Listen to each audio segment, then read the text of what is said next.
3, 2, 1.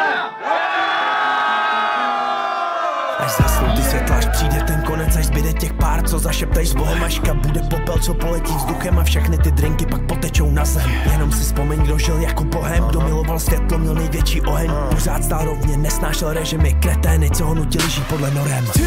Dokud světla září, dokud máme sílu a dokud jsme mladí, dokud jsou nějaký prachy a lidi nás slyší, mají v naše slova víru, tak plyn na podlahu, jít proti davu, chtít víc než jen hovno, mít tu plnou hlavu, vzít celou snahu, mít na konci klid, ne otevřenou ránu. Když se podívám zpátky, vidím ty pády a hledání cest, soutěž o nádech, mráz na tvých zádech, jizvy na ksichtě a nejeden trest. Všechno, co máme, je teď a ne potom, na naší cestě to zalejem potem, krví a slzama, prací a rokama, jenom pak záleží, jak silný je kořen.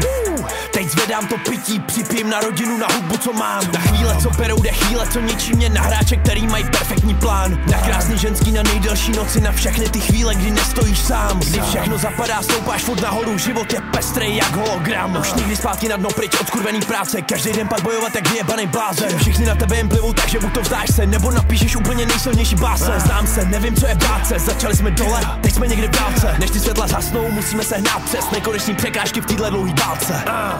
Zkus se projít v mých botách nejmíň 100 mil, pak můžeš hlásit do světa, co si vše nezažil. Kolik horkých chvil a co se ti vše může stát.